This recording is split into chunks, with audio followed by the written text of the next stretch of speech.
Good morning. Good morning. We're going to call this meeting to order of the Virginia Commission to End Hunger. And we will ask our wonderful clerk if she can do a voice attendance call. Thank you, Madam Chair. Delegate Anthony? Here. Delegate Cousins? Delegate Owen? Here. Delegate Taylor? Senator Rome? Senator Pekarsky? Senator Craig? Here. Ms. Irvine? Here. Ms. Crack? Vivica Crack? Ms. Spencer? Mr. Oliver? Here. Ms. Montgomery? I know she's online. Okay, thank you. Ms. Feggins? Here. Ms. Robbins? Here. And Ms. Timmer? Here. And Madam Chair? Here. I know we have a couple of members that are on the way, but today we have a new member with us, and so Dr. Andrea Timmer is joining our commission, and she's an applied cultural anthropologist, and she will explain to us what that is at Christopher Newport. So if you bring the mic down and press that white button, and tell us a little bit about yourself. We're very glad to have you with us today. All right, is that working? Yeah, thank you so much. So I'm an anthropologist at Christopher Newport. Applied cultural anthropologist is just someone who applies the use of anthropology, so asking questions that have answers that we can use to put towards policy or to put towards solutions working with the community. My teaching and research focus has been on social inequity, and as part of that, I do look at access to food and the barriers to that, and then the ways in which we can enact solutions to make sure that people are fed. So I'm really happy to be here. Thank you so much. And we are happy to have you, and we'll have some more informal time after so that we can all chat and get to know each other better. We want to welcome those that are watching from home, and we also have our member, Ms. Montgomery, who is also online, but here. We want to send well wishes to Vivica, who was not able to be here today, and we're keeping her family in our thoughts and prayers.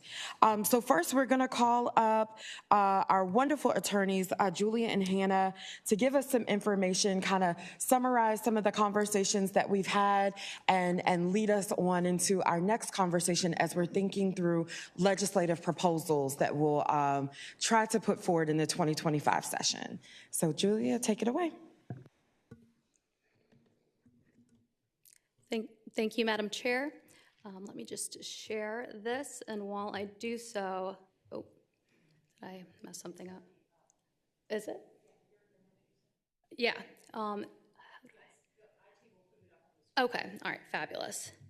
Okay, so this presentation is mainly just an overview of the outline that you all have in front of you. The outline will be the primary resource to be used in the discussion about recommendations relating to legislative priorities and potential actions. It includes some answers to questions asked in the previous meeting, some additional details and background information on areas in which, here we go. Okay, on areas in which interest was expressed in prior meetings, and it will also highlight some specifics. The slides themselves contain very little information. They're just prompts. The primary resource is this document. It's also available on the meeting webpage, and there are hyperlinks, so if anybody wants to access any of the sources or additional information, you can access that PDF online. So we're going to start with addressing some of the questions that were raised in the previous September virtual meeting, specifically relating to eligibility for SNAP benefits and how that's affected by income of... Julia, Yes. I'm going to ask you to hold on 1 second. If the committee will go at ease, and we'll be right back.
created. It appears in 2020, and it looks like it has not been updated since then, but it is a possible resource. It's linked in the PowerPoint and in the outline.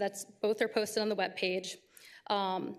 Slightly more helpfully from a legislative angle, Oregon's Hunger Task Force, which is established in their state code, developed a food insecurity map. There's also links to that posted. The downside is that Oregon's Hunger Task Force did not create that map based off of a direct legislative requirement. They seem to have taken it upon themselves to do so using the appropriations that they're regularly granted in the budget in furtherance of their duties. The one helpful thing that we can take out of that, however, is that the website does include some information about the methodology in terms of who they had to contract with in order to develop it, to do certain calculations and determine where and how they're identifying certain areas of food insecurity, where they outsourced work to cartographers, and so on and so forth. So since it wasn't a direct legislative requirement, and therefore we do not have any sort of fiscal impact statement, we can at least get an idea of the sort of work that had to be outsourced and the contracts that would have to be made that would also impact the cost of doing so. Madam Chair. Yes, Delegate Anthony. Madam Chair, I just wanted a little clarification for the food deserts in Virginia. So the page was created in 2020, but I believe that I thought I read that the maps were actually started in 2017. Is that correct or confirm, or was the page just posted in 2020? Madam Chair, this specific page was, let me see if I can open it. I don't know. I guess not. This page was created in 2020 with the map and everything. We did spend some time looking for an official food desert map initiative that could have been sanctioned by legislative action or even in the budget or in the regulations, and we have not been able to locate that yet. This appears to have been something independent. It may have been done as a part of some sort of graduate school project similar to the Richmond food desert map, but it does exist as an example to see how it has been approached and workable ways to approach doing so. Thank you, Madam Chair. Thank you. Any other questions? Madam Chair. Mr. Oliver? Thank you, Madam Chair. My understanding is that the last really comprehensive food desert report for the state was a project in collaboration with Virginia State University that dates back to either 2015 or 2016. That's to my knowledge. I would just note another resource is the USDA does host a food atlas that keeps up-to-date information on food deserts as they define them based on rural, suburban, and urban geographies, distance from grocery stores, various demographic information. So that's a publicly available resource that it's just good for us to be aware of. Thank you. Maybe it's something we could tailor to have more information specific to Virginia as well. Madam Chair, and also on that note, I would also like to highlight the fact that currently the Virginia Code and the regulations do not define or use the term food desert currently. The USDA does have very specific criteria. It looks like several states have legislation that sort of synthesizes that criteria into a more workable definition to put in state legislation. And it tends to include the criteria, which includes a distinction between urban food deserts and rural food deserts, which states that there is no grocery store in urban areas within at least 1/2 mile. And for non-urban or rural areas, it would be within at least 10 miles. Okay, thank you for that. And the USDA does have a far more detailed, comprehensive criteria with sort of gradations and stuff. But that's also an option and something to consider. Next, we wanted to touch on some programs and initiatives and policies that already exist or being implemented in the Commonwealth currently that touch on topics that interest was expressed in previous meetings. There is a website called Virginia Common Help. It is a site that allows users to submit a single application to all benefit and assistance programs to determine which benefits for the user is eligible, and from what I can tell, also track their benefits and update certain paperwork. So that currently exists. It's not a statutory or legislative creation, but it is out there. We did discuss nutrition incentive programs with SNAP benefits. Virginia does have what is called Virginia Fresh Match. This also is not established statutorily or in code. It does receive state funding, typically through grants awarded by the Department of Agriculture and Consumer Services through using their appropriations in the budget.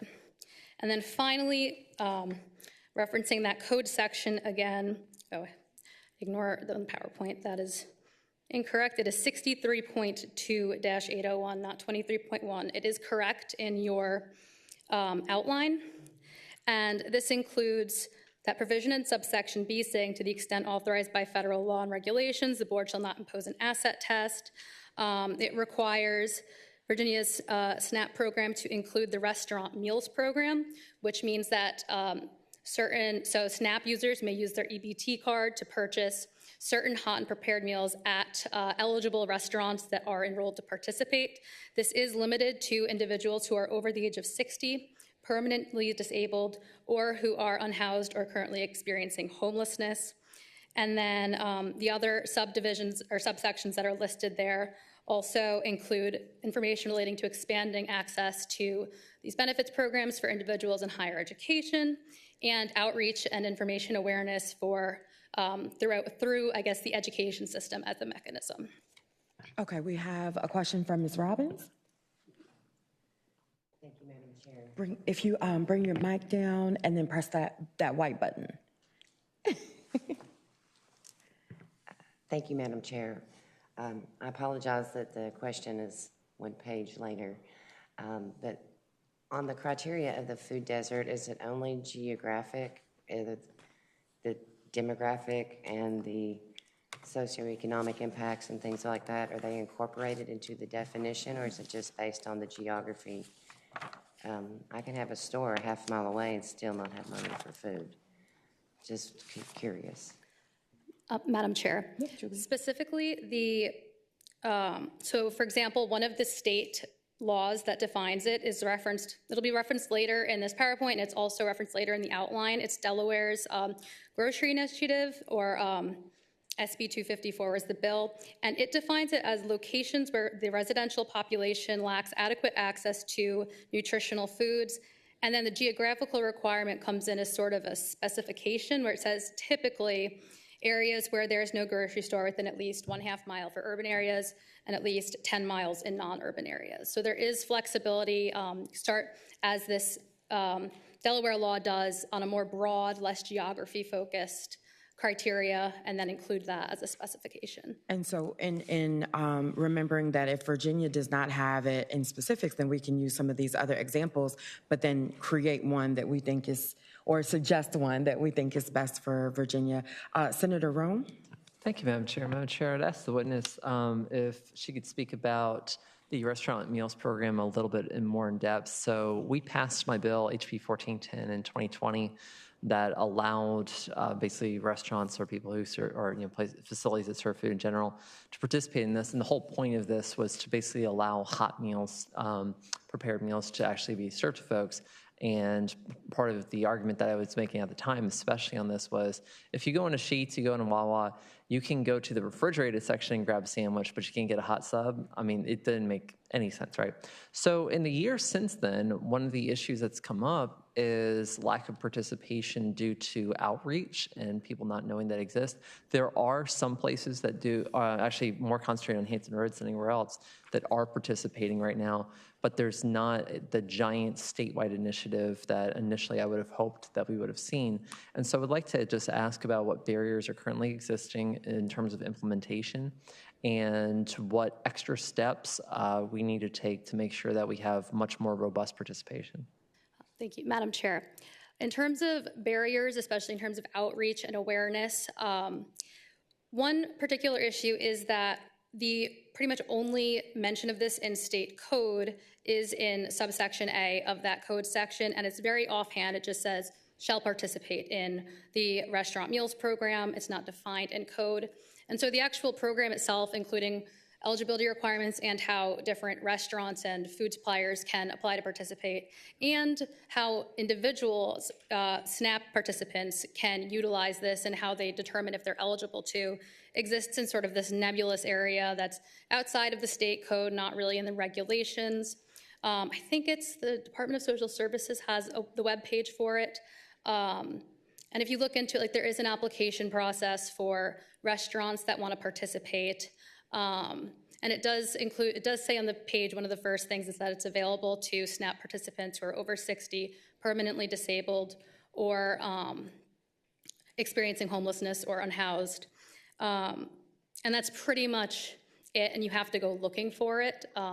So particularly for those populations, for example, if you're well over 60, or if you're unhoused and you don't have familiarity with technology or don't have access to, Googling and using the internet and looking for these things, it might be very difficult to become aware of the ability to participate in this. I believe I saw that the webpage also requires restaurants that participate to display some sort of sticker or sign somewhere.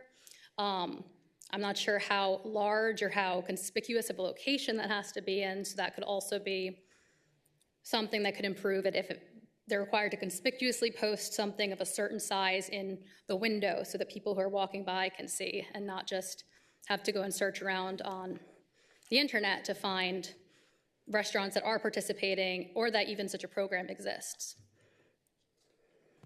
Follow-up question, Madam Chair. Senator Brown? Thank you, Madam Chair. Madam Chair, the follow-up question I would have on this is, are there recommendations or other things that would come from DSS or otherwise just from staff in general where we can say, like, okay, these are concrete actions that the General Assembly can take in order to either provide more funding for awareness of participation, or we need to better outline this? Do we have any sort of recommendations or anything that we could build upon either in the next year or the years that follow, so that basically we can increase participation? Madam Chair, there are legislative actions and measures from other states that will be discussed in 3 or 4 slides from now that deal with this. I'm not sure specifically about any prior legislative efforts in this General Assembly, specifically in relation to that.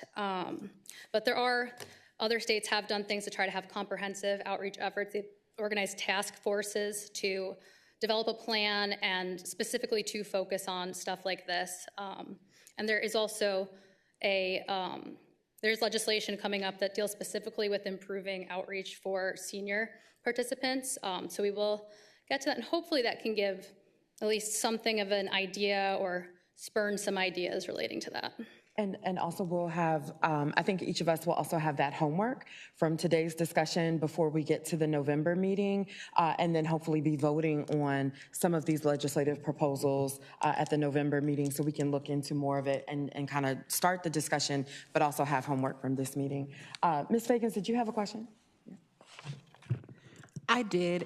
It pertains to the question that Ms. Robbins asked about the definition regarding food deserts. And one of the things that you said in there was that they have to have access to nutritious food. What are we classifying as nutritious foods? Because there are several ranking systems out here. There is the Healthy Eating Index, or HEI. There is the NOVA ultra-processed foods ranking system. There is the Healthy Eating Research Guidelines ranking system. So I just want to know if there's any guidance around what constitutes a food as being nutritious. Reason why I'm asking is because I think we need to be careful when we start claiming foods are nutritious and foods are unhealthy with regards to food access, because you can have ultra-processed foods be a part of a very nutritious diet, and a lot of times that is easier for our neighbors and our community members to access. Madam Chair, I have so far not seen any specific in other state legislation definitions or criteria for what nutritious food must constitute. There may be federal regulatory guidance out there that we can look for and get back to the commission on. Another point is that, sort of on that final point, where we want to be careful not to be too prohibitive and prescriptive in defining nutritious food is that leaving it open and not defining it does allow for more wiggle room as opposed to sort of cornering yourself in a definition that may turn out to be too prescriptive. So I'm not sure if that's the reason why none of the other state legislation I've seen includes a definition for it, but that is one reason just from a drafting standpoint why you might avoid doing something like that. And I know in the gun violence legislation that we've done, we've listed examples and can say like, and so maybe the one that has like the red, yellow, green rating system, you can say like, systems or something without saying it has to be by that one. Dr. Tim, is Robbins? Sorry, Ms. Robbins.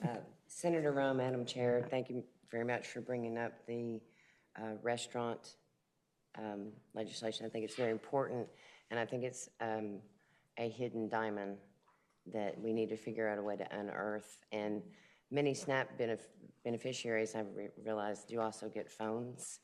So perhaps a good solution would be an app that we could have some university undertake as a project. I don't know if this is the stage to ask that, if that's appropriate, but I know being my age, an app is always helpful, but until I became part of this committee, I was not aware of the restaurant opportunity, which is amazing. So thank you for bringing that up and allowing me to ask that question. Yeah, I think that the app, if we put a pin in that a little bit further down the agenda when we get to discussion, we can definitely start throwing around some of these ideas. And we're on our way to a work plan and a list of things, so this is exciting.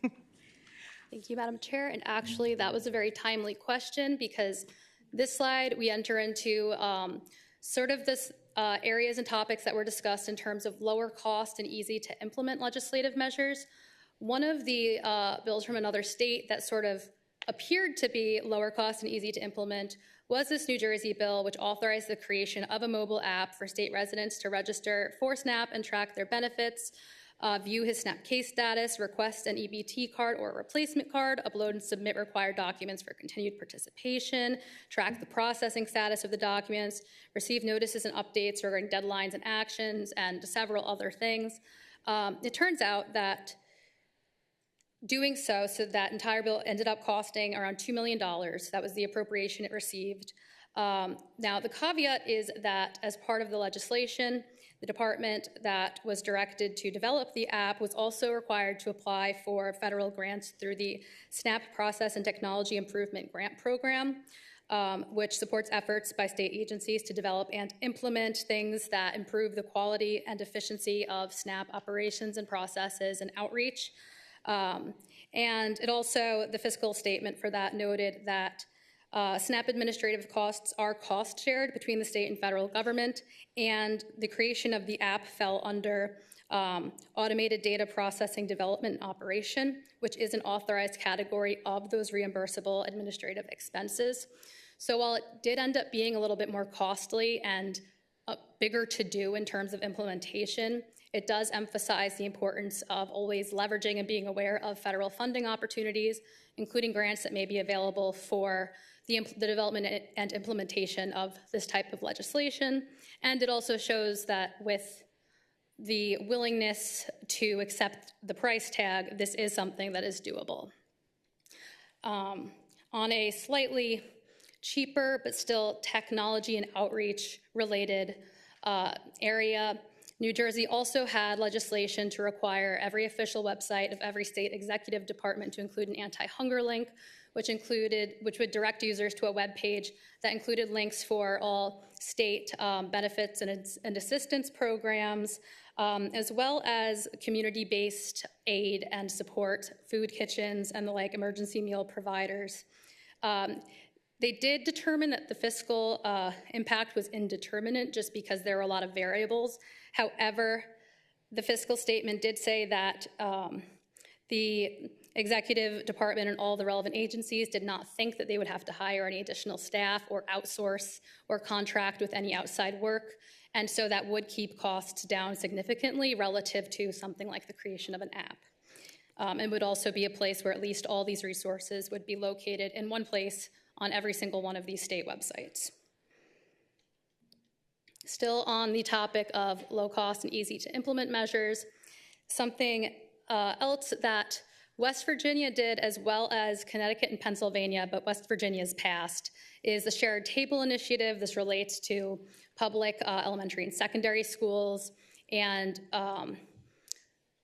this bill in particular required school boards to adopt a policy to collect leftover food from school breakfasts and lunches and redistribute it or make it available throughout the day to students who may be hungry. Provide a method for discrete distribution of food to be taken home by kids with food insecurity, and donate unused food. They also determined the fiscal impact for that was negligible. And so that is one of these also low-cost options. I don't know if there was any questions or? Senator Roan? Thank you, Madam Chair. Madam Chair, I tell a witness in this case that in Virginia, we actually did pass my bill in 2020 that allows for distribution of excess meals at the end of the school day, basically, and we don't require the schools or anything to have to like ID students based on, economic need or anything. It's just basically if you have, unused food, as this is, as this here. It is optional for the schools to participate in. We weren't going to be able to make it mandatory for it to happen, but because we are already allowing that, it's kind of that one extra thing that cuts both into food waste as well as making sure that the students who really are in need of this are the ones who don't have a guaranteed full meal at the end of the day waiting for them. Or they could very well be students who are going to have extracurriculars that are going to keep them at the school site until well into the evening. And so they might not have access to a full dinner until 10, 11 o'clock at night, depending on, if you're at a sports event or whatever else it is. So we've tackled this part, and I'm not sure that legislatively there's anything additional that Virginia can add on to what West Virginia did in 2018. Thank you, Madam Chair. Yeah, the only additional thing that this really did, in addition to specifically naming kids with food insecurity, which there could be concerns about so doing, was that in addition to requiring school boards to develop these policies, it was not permissive, it was mandatory, which was the slight change from the Virginia legislation. So it required the school boards to develop these programs, and then the elementary and secondary schools within that school division to adopt and implement those policies. So that was the main difference, and also what makes the cost a lot less significant, since there is already sort of that administrative mechanism and the idea out there in Virginia. Also on the low cost and easy to implement, Louisiana just had a study that to be conducted and make recommendations concerning means to eliminate benefit cliffs in public assistance programs. Again, this is not something that actually accomplishes that much concrete legislatively, but it does open the door to collect more data in a very targeted area, which can be helpful for those studies sometimes. This is the next subcategory of legislative priorities and ideas in which interest had been expressed over the past few meetings. Specifically, Oregon had a bill in 2024 that established a task force on maximizing SNAP benefits. And this included by allowing benefits to be used to purchase hot foods and hot foods that are ready for immediate consumption, and expanding those that are allowable, as well as developing and implementing a plan to expand all of that, and also pursuing federal approval where necessary. That did have a larger fiscal impact of $481,371, so it is a little bit more costly, but it is a task force that was established specifically to try to maximize SNAP benefits and the types of foods that are available for purchase with EBT. And then we have this New York legislation, which would provide a tax credit to grocery stores, wholesalers, restaurants, and so forth in the amount of 25% of the wholesale value of that individual entity's donations of wholesome surplus food made to any eligible food pantry during the taxable year. This is significant because there is a parallel provision in Virginia law currently that could sort of be used as precedent and sometimes when there is something that is in current law already that's very similar, it can sort of reduce skepticism and make people a little bit more open to the idea. That is in section 58.1-439.12:12, which provides a tax credit for any person engaged in the business of farming that donates food crops grown or wholesome food produced by the person in the Commonwealth to a nonprofit food bank. So initially in 2016, when that bill passed, it provided that it was 30% of the fair market value of such crops, and that the amount of individual tax credits that an individual person engaged in the business of farming could claim in a year was $5,000 per year. The fiscal impact statement then found that it would have a negative revenue impact to the general fund of around $250,000. Last year, or 2023, so 2 sessions ago now, it was raised to 50% of the fair market value and up to $10,000 per year in tax credits for individuals. And that was only an increase of a negative revenue impact of about $100,000 annually. Now, wholesalers, grocery stores, and the like will be different than farmers in terms of fair market value and the amounts that they produce and the values, and it's just a completely different industry on that sort of supply chain. So it's difficult to estimate exactly what the cost of something like that would be, but the fact that there is already this provision in Virginia law that is accomplishing something parallel and very similar could create an avenue to expanding that and opening it up to this provision to afford a similar tax credit to grocery stores and wholesalers and the like, that would have the dual effect of reducing food waste as well as incentivizing donations of this fresh, wholesome food, which I believe is defined in that section of the Virginia Code. Madam Chair. Thank you. Can you repeat that code? You lost me after 58.1. Thank you, Madam Chair. It was 58.1-439, period 12:12.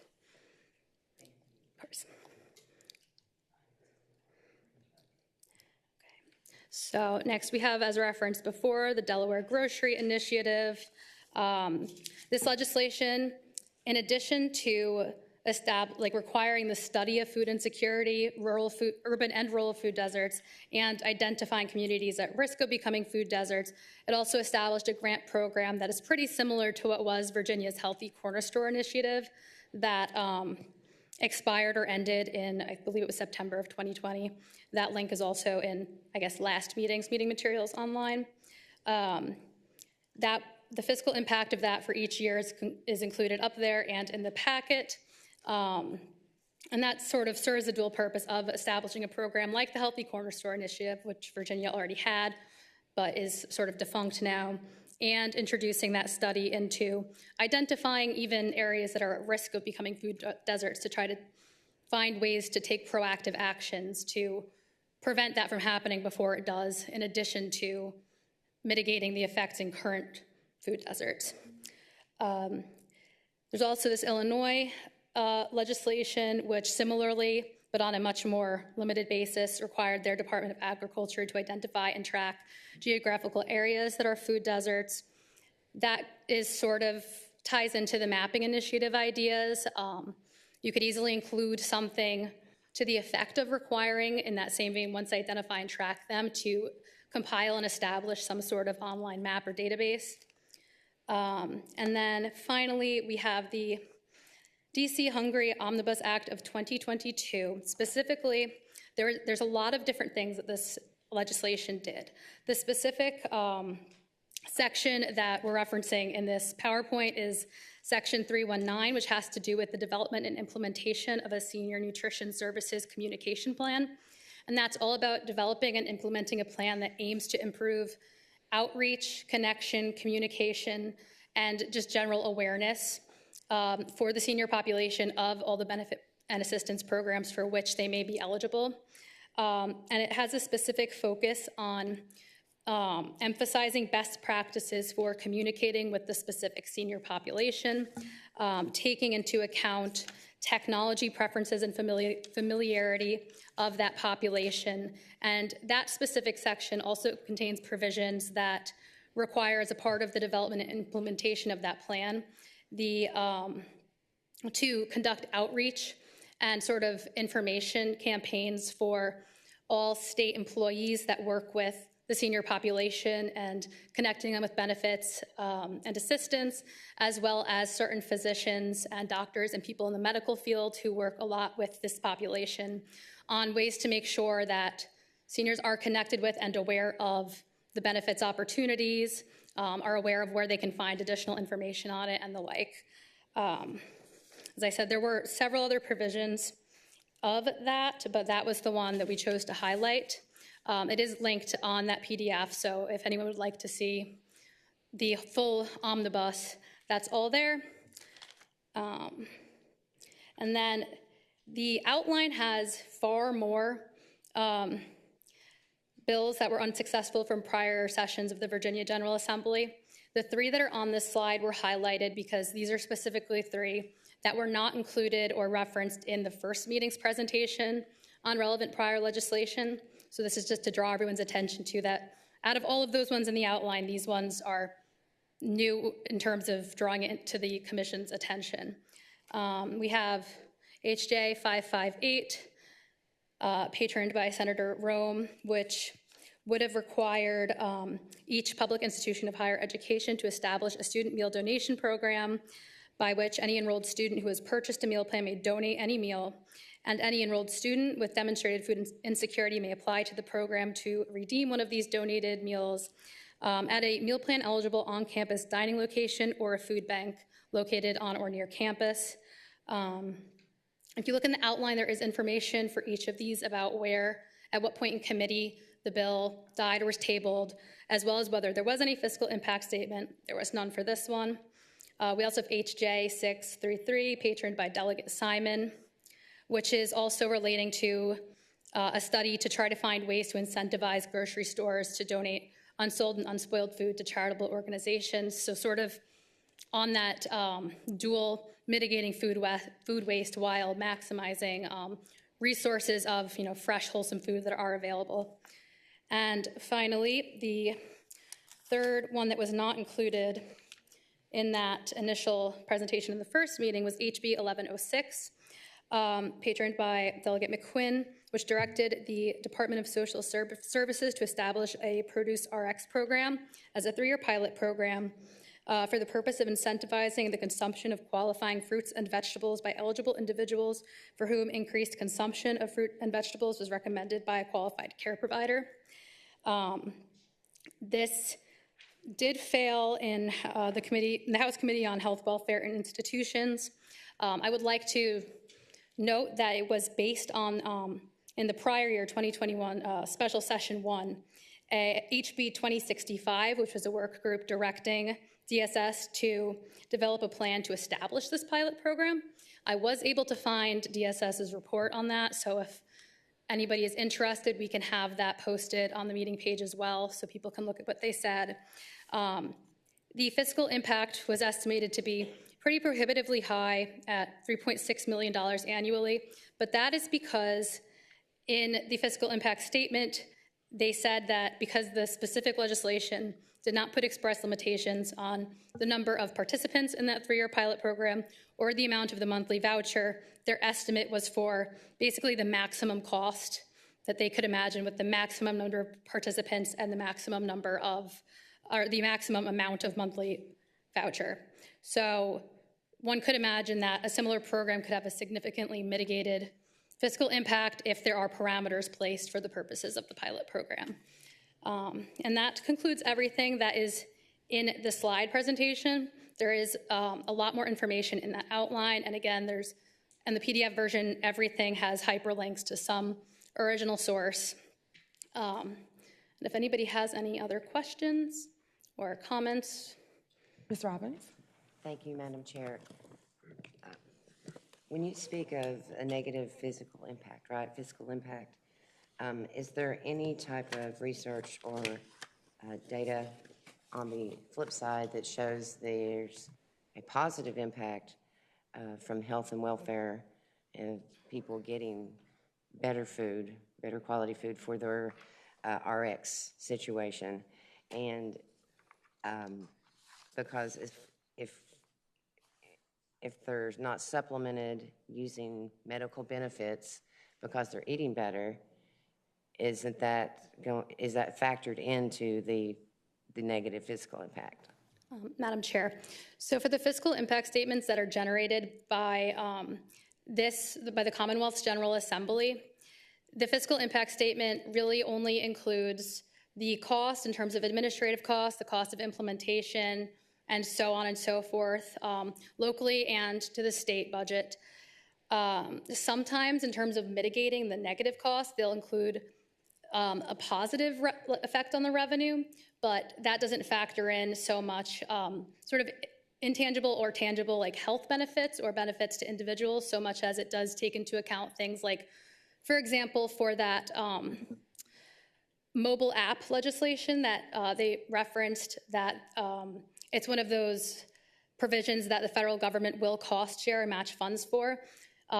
Their fiscal impact people concluded that that could actually result in an increase in state revenue in terms of government received, or in terms of funds received from the federal government. So that's pretty much as far as like a positive. That's pretty much restricted to the fiscal implications, whether it's adding to or taking away from the state budget and revenue. Some states do, I found, have analyses by other committees about the number of people that it could benefit and so on and so forth. The state does not do that. We can maybe look into the report that DSS put out based on that work group from the 2021 special session and see, it was very long, so they might have included information on that may be relevant. And we can either have that posted now or print it and bring it for the next meeting, or whatever everyone prefers that might have some more qualitative data on the actual positive effects. If we could upload that, that would be great. And I think to Ms. Robbins' point too, when bill presentations occur, that's definitely some of the information that the legislator can bring out, even though it may not be provided through the fiscal impact statement. Through independent research or through research partners, we can say and make that argument and hope that the values of the legislators will be added into the conversation for the fact that this might be helping children or seniors or people that can't reach food. Thank you, Madam Chair. And I think it's of value to understand like the cost to the government for somebody to be diabetic. And the reason why I say that is my dad is impacted that way. And through diet, I am trying to mitigate my own risk, right? So I think if we look at that as being a positive to present, that there's multiple beneficiaries. That was just a concern that how that negative impact, I didn't understand how to process that. So thank you so much for clarifying that. No problem. Yeah, that is definitely something I would want to be able to offer when I'm presenting a bill. Are there any other questions at this time? Okay, so what I'm going to ask is that we take a 10-minute, we go at ease for 10 minutes. I'd like for us to minimize any conversations with each other so that our discussion is public, but this is a lot of information. So just taking 10 minutes, let's be a little bit, I like even numbers. Let's come back at 11 o'clock, and we're not gonna discuss it, but we are gonna read it and maybe jot down any questions, and then we can continue our discussion when we come back at 11. So our committee is at ease.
back to order.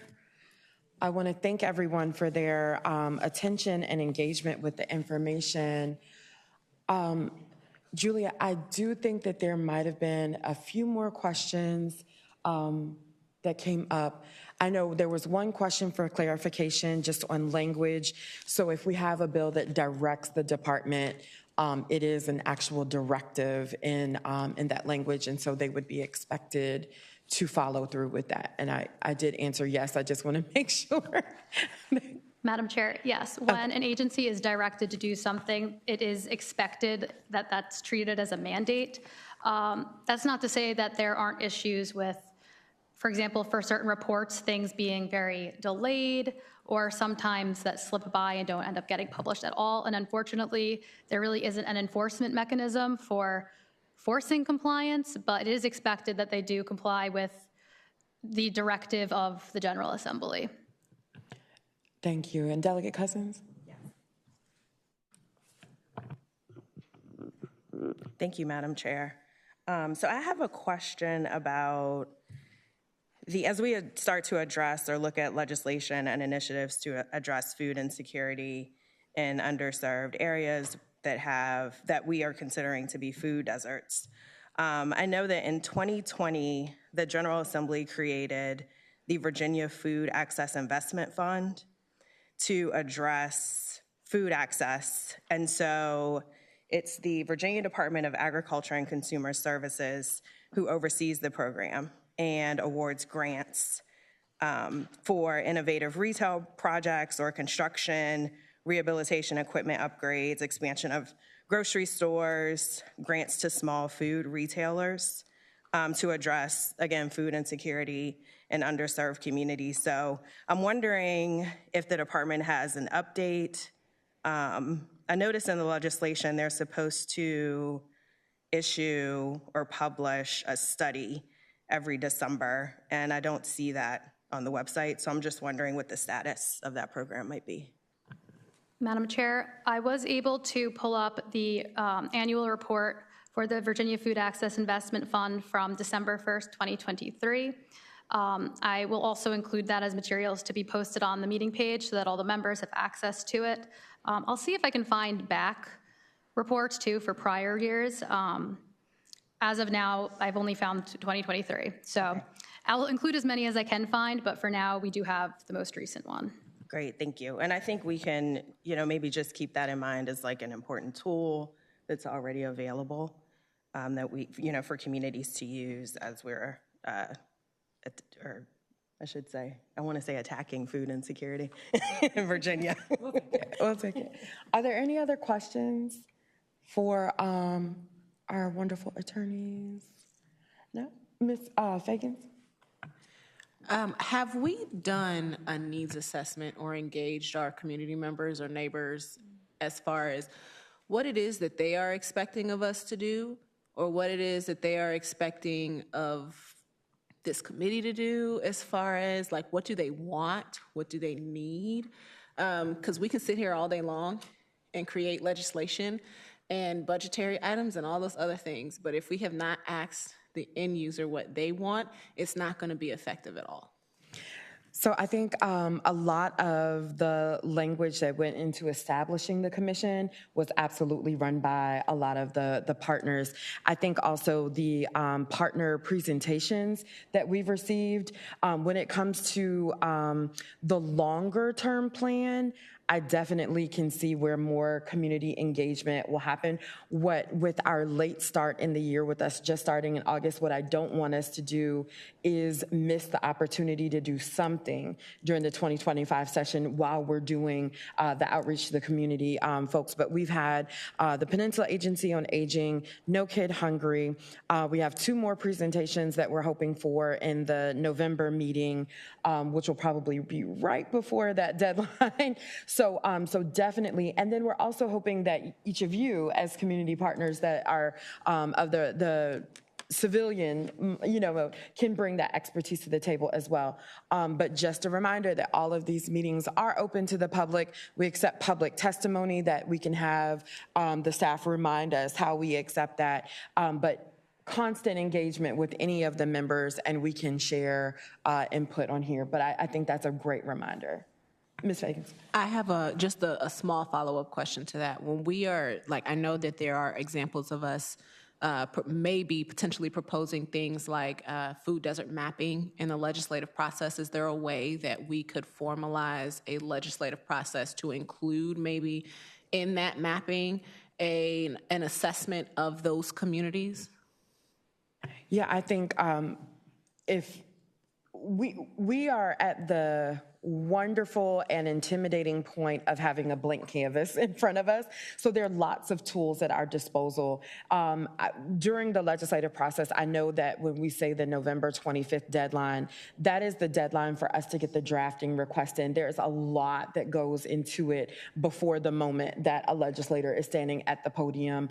And there's the ability for partners to come in and speak to bills to make sure that, you know, if we did miss a voice, there's an amendment process through it. So this is just kind of like the first bite at the apple, and the time between we have today and when we'll probably be voting on some of these things at the November meeting, we have that opportunity as well. So absolutely. Madam Chair. Thank you, Madam Chair. Madam Chair. Yes, Julie. I just wanted to add that specifically in relation to options and potential models for legislatively requiring some sort of needs assessment, I was able to find from the 2023 session HB 2046.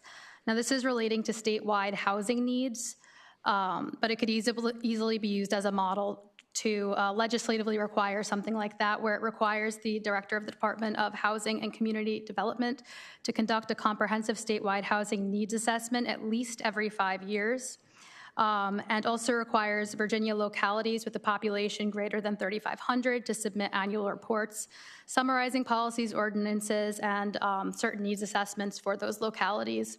So there have been legislative acts in this General Assembly before, not specifically related to addressing food insecurity, but it could sort of be used as a jumping off point.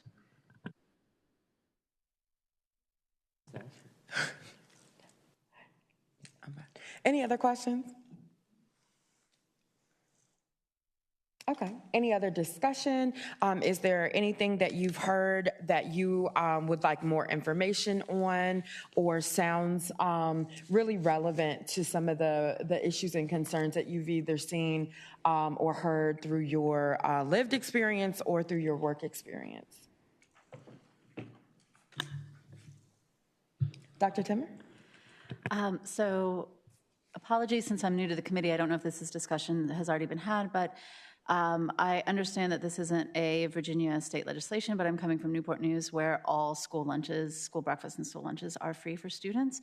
And I didn't see any discussion of school lunch, so I was wondering if there was anything about that, because that is, having them free for everybody means that there's no stigma, there's no discrimination, and it makes it just easier for everybody. It's a kind of inclusive program that I think is really useful, and I just wondered if there had been any discussion on school lunches. Thank you. And I'm going to ask our senator to briefly talk about the work we've done. Briefly. So I'm understanding this has been discussed. Thank you for briefly bringing me on board. Madam Chair, I'm setting the timer briefly. for 15 seconds and go. Every year I introduce legislation for universal free school meals, and right now we have a work group that's actually going on. It's going to make a recommendation to us within the next month, and hopefully the thing that we're expecting is a pilot program that's going to come out of that. However, we've passed 14 different bills to kind of take different whacks at this over time, but the most significant of that being HB 5113 from the 2021 special session, which mandated participation in CP for all schools that are eligible for it. And because of that, we've already added hundreds of thousands of more students, including all the students at Newport News. Thank you.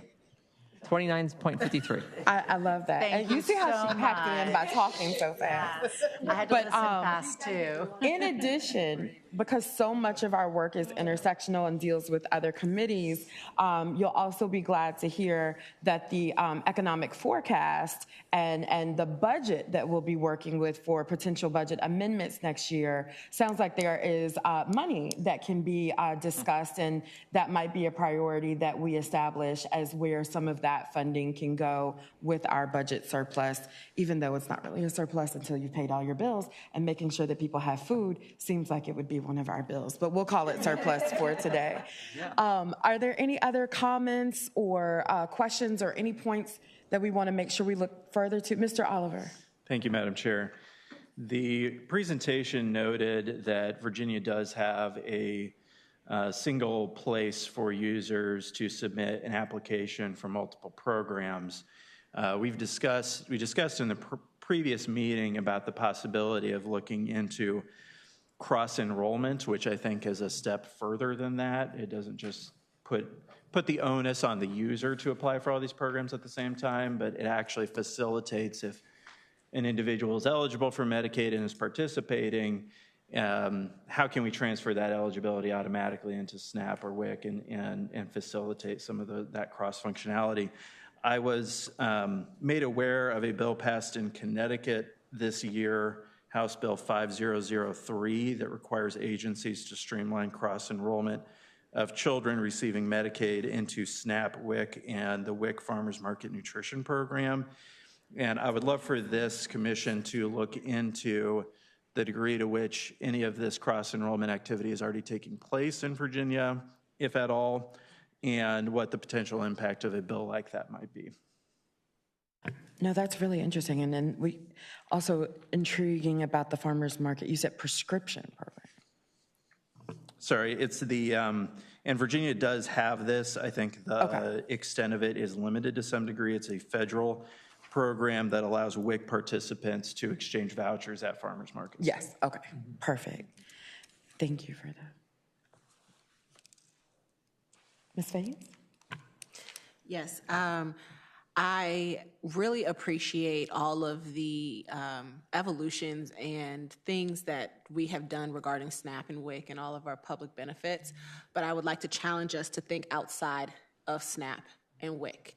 Reason being is that when we just look at SNAP and WIC as a way to potentially help our neighbors with solving hunger, don't get me wrong, it's a great program, but we are missing a whole slew of people who do not have access to SNAP or WIC because they do not qualify for it.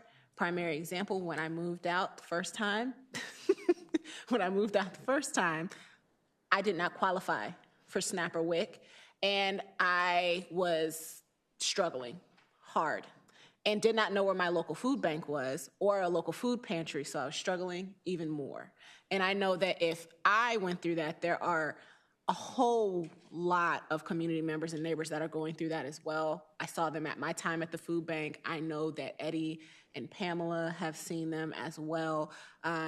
They make a large percentage of the people that we tend to serve at our food banks and food pantries. So I would really like to see us start to, when we think about legislation and budgetary needs and things like that, that we consider approaches to ending hunger that include SNAP, but that are also outside of public benefits access. No, thank you for that. And I think you also were instrumental at one of our earlier meetings in reminding us, and I think I'm paraphrasing, to think upstream as well, right? And so if we're thinking about how do we help and impact those that are giving direct aid, how do we increase better access to food in general, and then how do we end poverty, right? So like all of those things going into it. So I appreciate that, that reminder. Senator Rome?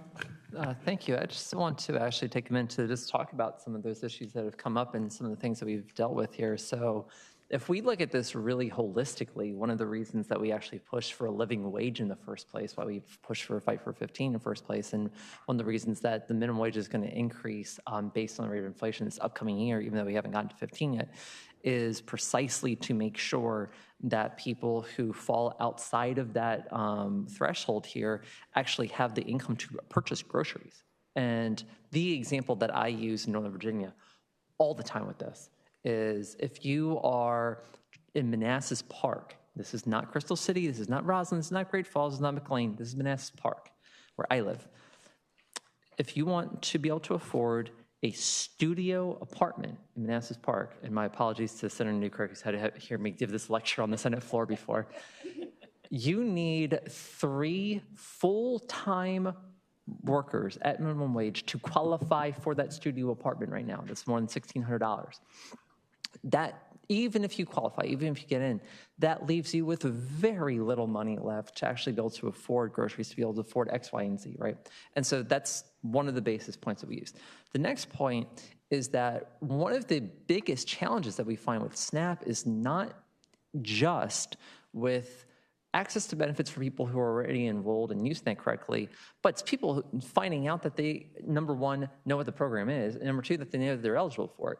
We have found, and I know Eddie and I, we worked on this, a few years ago when we were dealing with a lot of our, when we were dealing with making sure that college students are able to, access SNAP, that the overwhelming majority of students who are currently eligible for SNAP do not know that they are, and therefore the eligibility participation is like 15 to not even less than 20% so often. And so we have these terrific, programs and stuff that we have dramatic under-enrollment in. And so we took a legislative whack of making sure that more people who fit that criteria and fit that current eligibility without even creating a new eligibility class are already enrolled in it.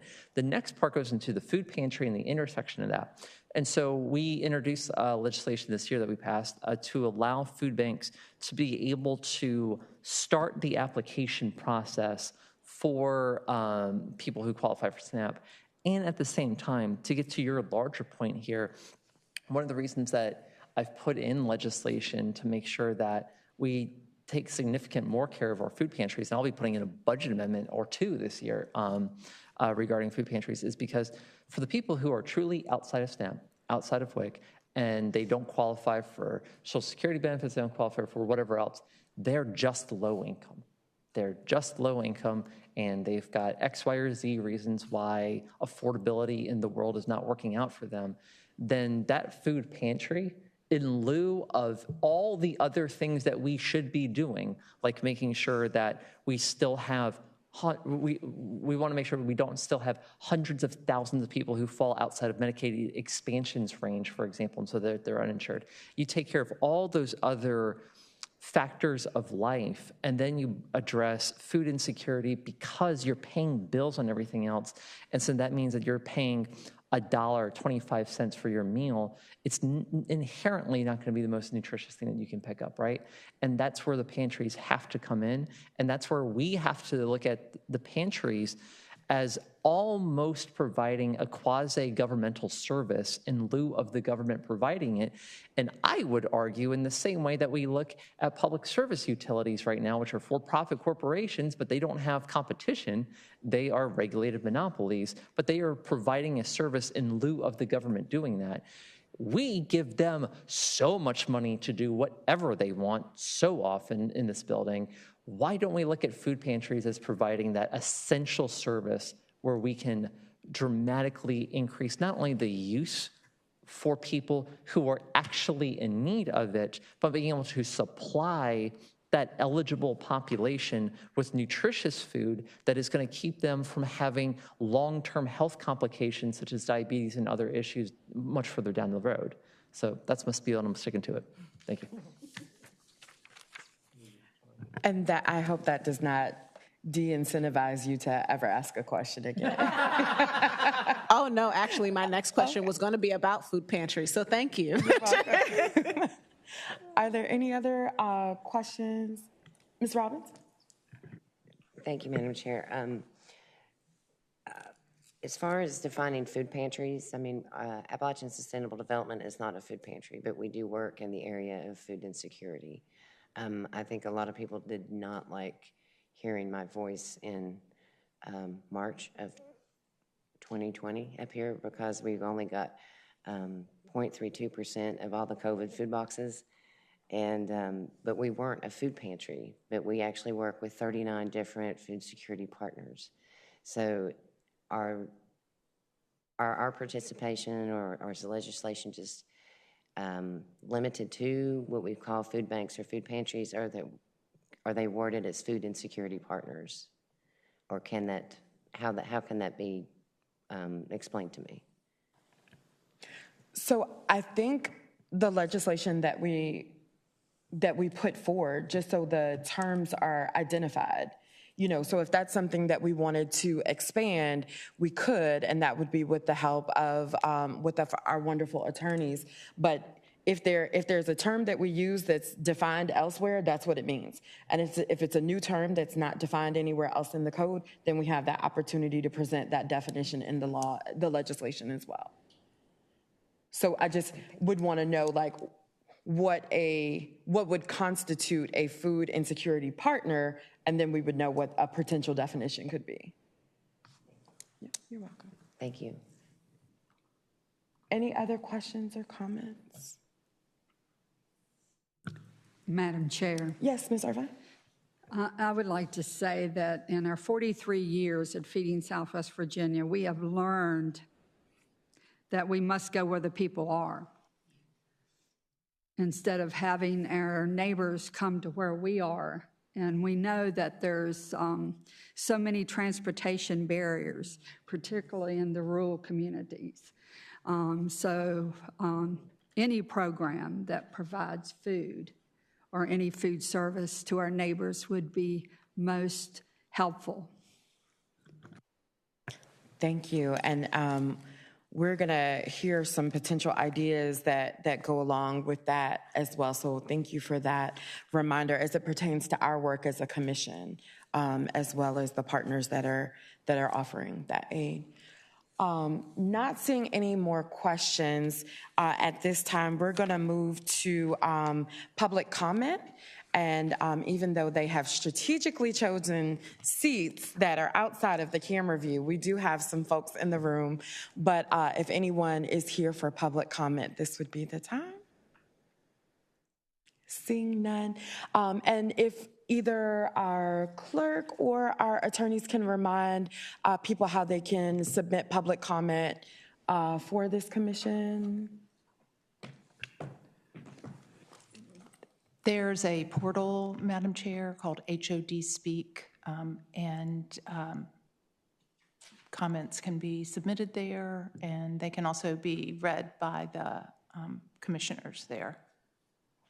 Perfect, thank you. And so with all of the information that we have received today, I'm going to task our commission members, if you have not been at all even if you have been, I'm going to ask all of our commission members to go back and watch our previous 2 meetings and just remind ourselves of all of the wonderful ideas that we've put out.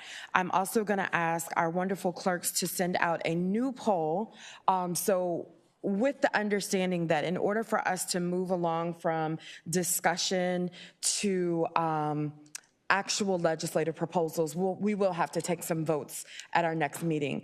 In order to do that, we will need a quorum. And so we'll be repolled and we'll include our new member in that poll, but looking at November meetings where we can take all of this information. If you have any questions or if you have any information that Julia or Hannah can help us look into before that meeting, you can feel free to reach out to them. But at the next November meeting, we'll have a few presentations, but then my hope is that we're diving into taking all of this wonderful information and creating a priorities list for 2025 session, but then maybe a work plan for the future meetings after that. Julia wanted to chime in on that. Madam Chair, I just wanted to let you and all the commission members know that the report from that work group from DSS relating to the Produce RX program, as well as the Virginia Food Access Investment Fund annual report for December of 2023 have both been posted in PDF form on the meeting page. So all of the members and the public will have access to those as well. Yeah. So you just click on the date of this meeting to get the handouts. You can also click on our September 25th and August meeting to get any of the handouts from those meetings as well. Awesome. Miss Kathy?